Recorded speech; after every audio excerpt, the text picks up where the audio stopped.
දිගින් දිගටම අපේ රටේ අධිකරණයට එල්ල වුණ බලපෑම් මේවා ජනතාව හමුවට නොපැමිණිය. මේක ආකාරයෙන් රජය ඒ වගේම අපි හිතනවා අධිකරණයක් මේවා එළියට යනවට අකමැත්ත පෙන්වාගෙන සිටියා. අපි දිගින් දිගටම තේරුම් ගන්න සිටියා මේ රටේ අධිකරණයට බලපෑම් එල්ල වෙනවා කියලා. මේ රටේ අධිකරණයට සාධාරණව ස්වාධීනව තීන්දුව తీරන ගන්න බැරි තත්ත්වයක් අපේ රටේ තියෙනවා කියන එක මම හිතන්නේ ජනතාව තේරුම් ගන්න හිටියා. අධිකරණයේ සමාජිකයන් තේරුම් ගන්න හිටියා. ඔවුන් ගැන කතා කිරීමට නොහැකි වාතාවරණයක ජීවත් වුණා. රටේ දේශපාලනඥයින් පාලනය කරන අය විරුද්ධ දේශපාලන පක්ෂවල ඉන්න අය මේ සියලු දෙනාට මේක රහසක් කරලා තිබුණේ නැහැ. ඉතින් අපි මේ ගැන කතා කිරීමේ අවශ්‍යතාවය තිබුණා. කතා කරන පුද්ගලයාට අත්‍යහැකි ඉරණමත් නිසා අපි මේ කතා කිරීමෙන් වැළකීම උත්සාහ කරා කීයේ. අයියම අවස්ථාව. නමුත් අධිකාරී ස්වාධීන භාවය අනිත් කටවල් එක සසනකොට ලෝකයේ කියන අපි ජීවත් වෙන කලාපයේ පවන උවත් රටවල් එක සසනකොට අපේ රටේ ස්වාධීන භාවය හරියට ප්‍රවතුනා කියන එක අපිට විශ්වාස කරන්න පිළිගන්න අමාරුයි. පහුගිය කාලේ 18 විවස්ථා සංශෝධනය. ඒකෙන් පස්සේ අපේ රටේ තිබුණ ස්වාධීන කොමිෂන් සභා අභෝසි වෙන තත්ත්වයකට පත් වුණා. ඒවා නාමිකව පමණක් පවතුනා සමහරේ. නමුත් රට පාලනය කරන පුද්ගලයාගේ ජනාධිපතිගේ බලතල අසීමිත ආකාරයෙන් ඉඳලා ගිහිල්ලා මේ කොමිෂන් සභා සියල්ලටම ඔහුට අතපොවන්න පුළුවන්, ඔහුට පාලනය කරන්න පුළුවන්, ඔහුට අසුරවන්න පුළුවන් තත්ත්වයකට පත් වුණා. මෙතනදී මේ බලපෑම අනිත් කොමිෂන් සභාවලට වගේම අධිකරණයට දෙල්ල වුණා. රටේ යුක්තිය සාධාරණ බලාපොරොත්තු වෙන ජනතාවට මේකේ අහිතකර ප්‍රතිඵල වලට මුහුණ දෙන්න සිද්ධ වුණා. අධිකරණයේ විසුරුවන් පත් කිරීම, විසුරුවරුන්ගේ උසස් සීම ලබා දීම, ඊට අමතරව නීතිපති දෙපාර්තමේන්තුව හරහා නඩු පැවරීමේ හැකියාව මේ සියල්ලම රට පාලනය කරන පුද්ගලයාට තියෙනවා. එහෙම කියනකොට අපි දන්නවා ඒක ස්වාභාවික වශයෙන්ම ඒක ඊටාම යථාර්ථවාදී දෙයක්. ඒ විසුරුවරුන්ටවත් ඒ නීතිපති දෙපාර්තමේන්තුවටවත් හොඳ කෙලින් තියාගෙන වැඩ කරන්න පුළුවන් වාතාවරණයක් ඇති වෙන්නේ නැහැ. ඒකාධිපති පාලනයක් කියන ජනාධිපතිගේ ග්‍රහණයට අසු වෙනවා. මේක තමයි අපේ අධිකරණය අවසානයේ අද වෙනකොට මුණ දීලා තියෙන ඛේදවාචකයේ දුක්ඛනීය තත්ත්වය. ඒකෝනේ මේ තත්ත්වයට ක්‍රියා කරද්දී පහුගිය කාලේ අපි අපිට වෙච්ච අසාධාරණ වලට අධිකරණයට ගියා. ඒ කිසිම අවස්ථාවක අපේ සාධාරණයක් වුණා කියලා අපි පිළිගත්තේ නැහැ. ඔතරම් දුරට දේශපාලන බලපෑම් තිබුණාද කියනවනම් මට විරුද්ධ සමහර මේ රජයේ මැදිහත් වීම මත වටවාදී වූ චෝදනා විභාග වෙනකොට මහාධිකරණයට ඒ චෝදනා හසුරවන්න නීතිපති ඇවිල්ලා වඳිනවා. නීතිපති දෙපාර්තමේන්තුවේ නීතිඥයෙක් වෙනුවට අපේ රටේ ඉතිහාසයේ කවදාත් වෙලා නැහැ මහාධිකරණයේ නඩු විසඳනකොට නඩුවක් අහන වෙලාවේ නීතිපති ඇවිල්ලා වාඩි වෙලා ඉඳන් ඒක උපදෙස් දෙනවා නඩුව ගෙනියන්න ඕන මොන ආකාරයකද කියලා. මේ නීතිපති ක්‍රියාකරේ තනිකරම ජනාධිපතිගේ අවශ්‍යතාවය නඩුව කියන එක අපට සැකයක් නෙමෙයි. ඔහු ඒ අරුමින් හැසුණු නිසා අපට දැන් ආරංචි ලැබෙන ආරංචි අනුව ඉතා මෑතදී මේ නීතිපති අපේ අගවිසු තත්ත්වයට අනතුරට පත් කිරීමට මේ රජයේ ක්‍රියා කරගෙන යනවා කියලා අපට ආරංචි.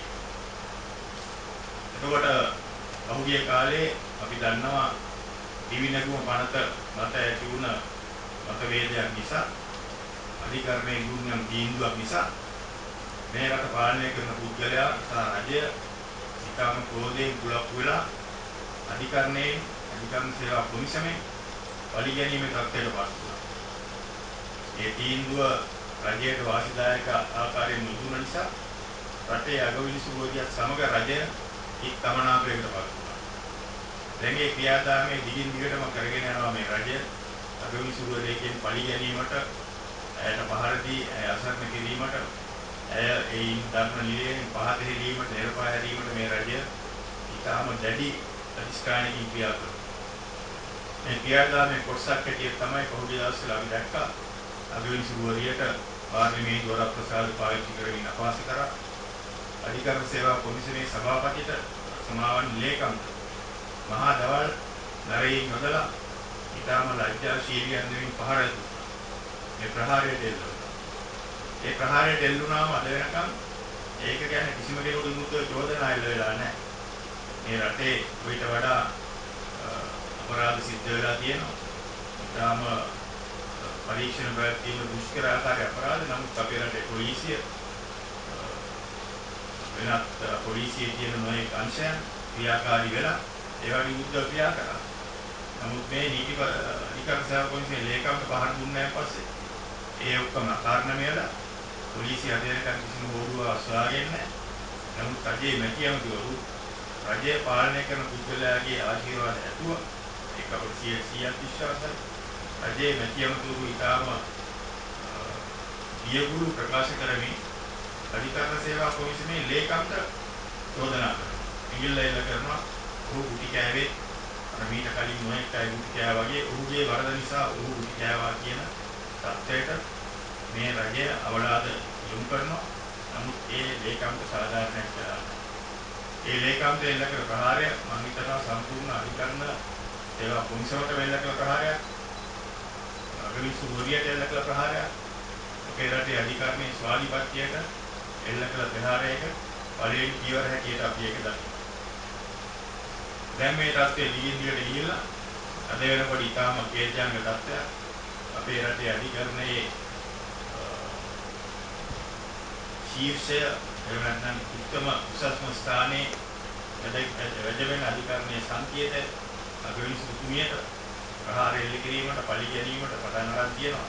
එයාගේ චරිතය ඝාතනය කරන්න, එයාගේ ස්වාමියා විරුද්ධව චෝදනා එල්ල කරමින් පවුලේ අභිමානය, පවුලේ ගෞරවය කෙලසන්න සාමාන්‍ය ක්‍රියාදාමවලින් පිටින් යමි අනවශ්‍ය ආකාරයේ මේක මුනන්දුවක් දක්වමින් මේ රජය ක්‍රියා කරගෙන ව්‍යාපාර කරපු මැලේසියාවේ දැන් මේ රජයේ ඉන්න බලවත් ලේකම් කෙනෙක් කොම්පැනියක් ආරම්භ කරලා සමාගමක් ආරම්භ කරලා ඒ KP කියන පුද්ගලයාගේ අනුග්‍රහය ඔහුගේ මුල්‍යමය ආධාර මත මේ කොම්පැනි පවත්වාගෙන යනවා කියලා තවදුරටත් ලැබෙනවා. තම හමුදාපතිය හිටපු කාලේ තම ආරක්ෂක මාණ්ඩලික ප්‍රධානී හිටපු කාලේ මේ පුද්ගලයා විරුද්ධ විශාල වශයෙන් චෝදනා ඉදිරිපත් කරලා ඒවට අවශ්‍ය සාධක සාක්ෂි සියලුම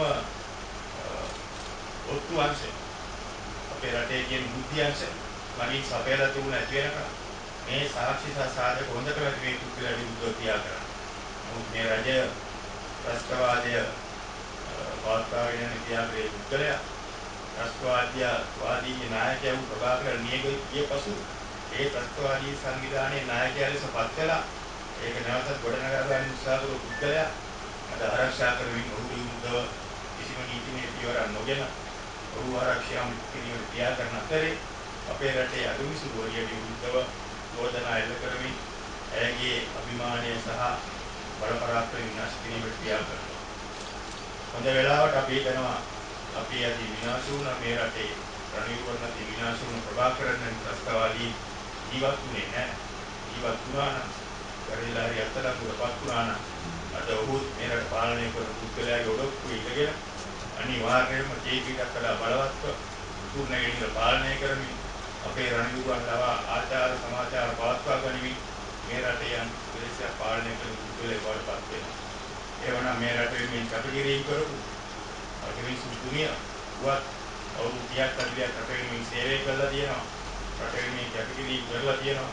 රටට අභිමානයක් කරලා ඉඳලා තියෙනවා. ඔවුන්ට සලකන්නේ මේ රජය, ඔවුන්ට නිග්‍රහ කරන මේ රජය රට විනාශ කරන ත්‍රස්තවාදී නායකයෙක් ගොඩකල් කරමින් ඔවුන්ගෙන් අයිති ප්‍රයෝජන ලබා ගැනීම රට විනාශ කිරීමේ, රටේ අභිමානය කෙලසීමේ, නීතිය යුක්තිය සාධාරණ කෙලසීමේ ක්‍රියාදාමයක මේ රජය සහ පාලකයා නියැලී ඉන්න ආකාරය ඉතාම ලැජ්ජාසහගතයි.